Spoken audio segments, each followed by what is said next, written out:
ആലപ്പുഴ ചേർത്തല പള്ളിപ്പുറത്തെ ദുരൂഹമായ ആ വീട്. അവിടെ നിന്ന് മനുഷ്യന്റെ അസ്ഥി കണ്ടെത്തിയ കേസിൽ സെബാസ്റ്റ്യനുമായി ക്രൈംബ്രാഞ്ച് ഇന്ന് തെളിവെടുപ്പ് നടത്തി. ചേർത്തലയിലെ സ്വകാര്യ പണമിടപാട് സ്ഥാപനത്തിലും ജ്വല്ലറിയിലുമാണ് അന്വേഷണ സംഘം തെളിവെടുപ്പാൻ എത്തിയത്. സ്വർണ്ണാഭരണങ്ങൾ സെബാസ്റ്റ്യൻ ഇവിടെ പണയം വെച്ചെന്നാണ് സൂചന.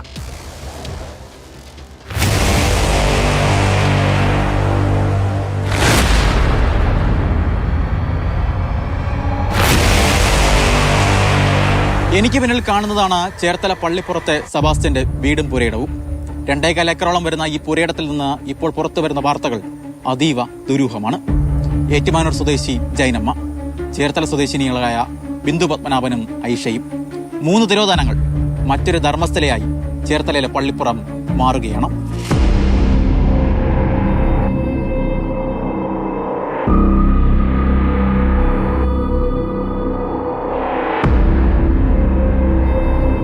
ഏറ്റുമാനൂർ സ്വദേശി ജൈനമ്മയുടെ കേസ് അന്വേഷിച്ചുകൊണ്ടായിരുന്നു ക്രൈംബ്രാഞ്ച് അന്വേഷണത്തിന് തുടക്കമിടുന്നത്.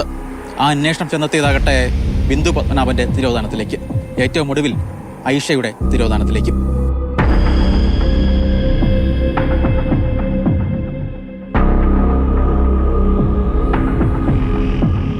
ബിന്ദു പത്മനാഭന്റെയും ജൈനമ്മയുടെയും തിരോധാനത്തിന് പുറമെ ചേർത്തല വാരനാട് സ്വദേശി ഐഷയുടെയും തിരോധാനത്തിനും സെബാസ്റ്റ്യന് പങ്കുള്ളതായാണ് സംശയം.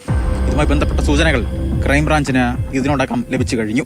ഇരുവരും തമ്മിൽ സാമ്പത്തിക ഇടപാടുകൾ ഉണ്ടായിരുന്നുവെന്ന് ക്രൈംബ്രാഞ്ചിന് വിവരമുണ്ട്. 2012 മുതൽ കാണാതായ ഐഷയുമായി സെബാസ്റ്റ്യന് ബന്ധമുണ്ടെന്ന് പോലീസ് കണ്ടെത്തിയിരുന്നുവെങ്കിലും ഇവരുടെ തിരോധാനത്തിൽ പങ്കുള്ളതായി കണ്ടെത്താൻ കഴിഞ്ഞില്ല. ബിന്ദു പത്മനാഭനെ കാണാതായ കേസിലും സെബാസ്റ്റ്യൻ അന്വേഷണത്തോട് സഹകരിച്ചിരുന്നില്ല. അതിനാൽ തന്നെ ഈ 3 കേസുകളും ഒറ്റ കുടക്കീഴിൽ കൊണ്ടുവന്ന് അന്വേഷിക്കാനാണ് നിലവിൽ ക്രൈംബ്രാഞ്ചിന്റെ നീക്കം.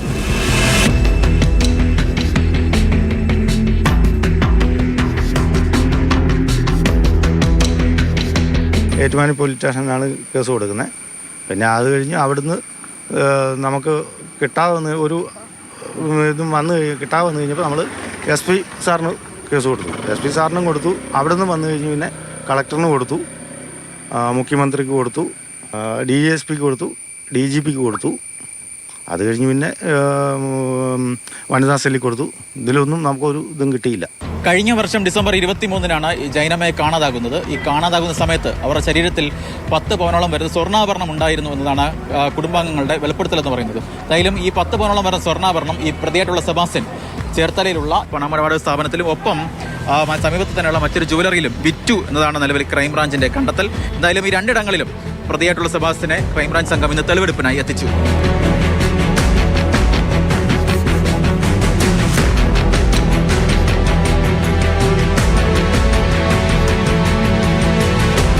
എന്തായാലും സെബാസ്റ്റ്യന്റെ ഈ പള്ളിപ്പുറത്തെ വീടും പരിസരവും അതീവ ദുരൂഹമാണ്. ഈ ദൃശ്യങ്ങൾ തന്നെ കാണാം. മുഴുവൻ കാട് മൂടിക്കിടക്കുന്ന ഒരു പ്രദേശമാണ്. ഇവിടെ ഒരു പൊട്ടക്കുളം ഉണ്ട്. ആ കുളത്തിൽ ഏതെങ്കിലും തരത്തിൽ ഇത്തരത്തിൽ അദ്ദേഹം ഏതെങ്കിലും തരത്തിൽ മറവ് ചെയ്തോ എന്ന സംശയങ്ങളൊക്കെ തന്നെ അന്വേഷണ സംഘത്തിനൊപ്പമുണ്ട്. എന്തായാലും ഈ വീട്ടിനകത്ത് ഒരു മുറി ഈ ഇടയ്ക്കാണ് തറയിട്ടത്. ആ തറയിട്ടതിരിക്കുന്ന ഗ്രാനൈറ്റ് ഉപയോഗിച്ചാണ് തറ ചെയ്തിരിക്കുന്നത്.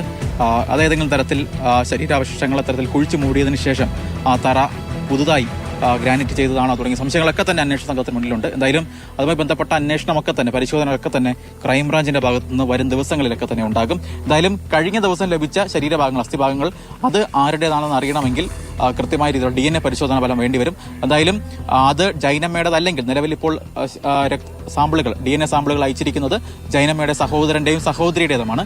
ഒരുപക്ഷെ ആ സാമ്പിളുകൾ നെഗറ്റീവ് ആണെങ്കിൽ ഇതുമായി ബന്ധപ്പെട്ട് ഐഷയുടെ ബന്ധുക്കളുടെ കൂടി DNA സാമ്പിളുകൾ ശേഖരിക്കാനാണ് ക്രൈംബ്രാഞ്ചിന്റെ നീക്കം.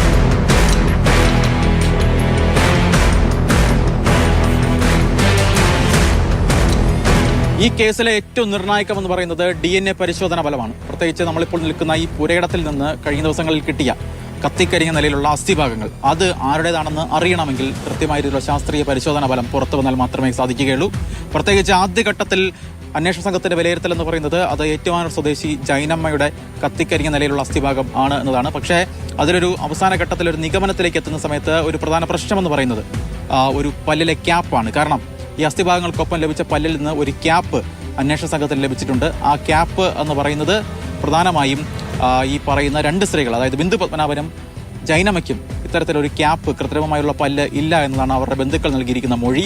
അതേ സമയത്ത് തന്നെ ഐഷയ്ക്ക് അത്തരത്തിലൊരു ക്യാപ്പ് ഉള്ളതായി അവരുടെ മകൻ ഇതിനോടകം തന്നെ ക്രൈംബ്രാഞ്ചിന് വിവരം നൽകിയിട്ടുമുണ്ട്.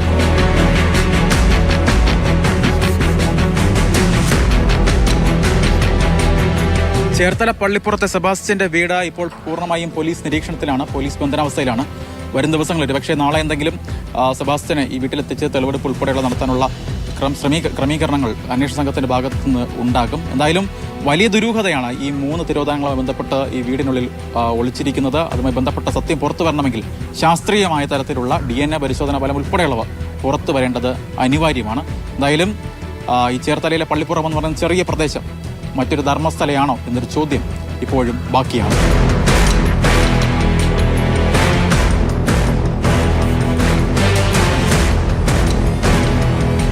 ആലപ്പുഴയിൽ നിന്ന് Shinod S T, Mathrubhumi news.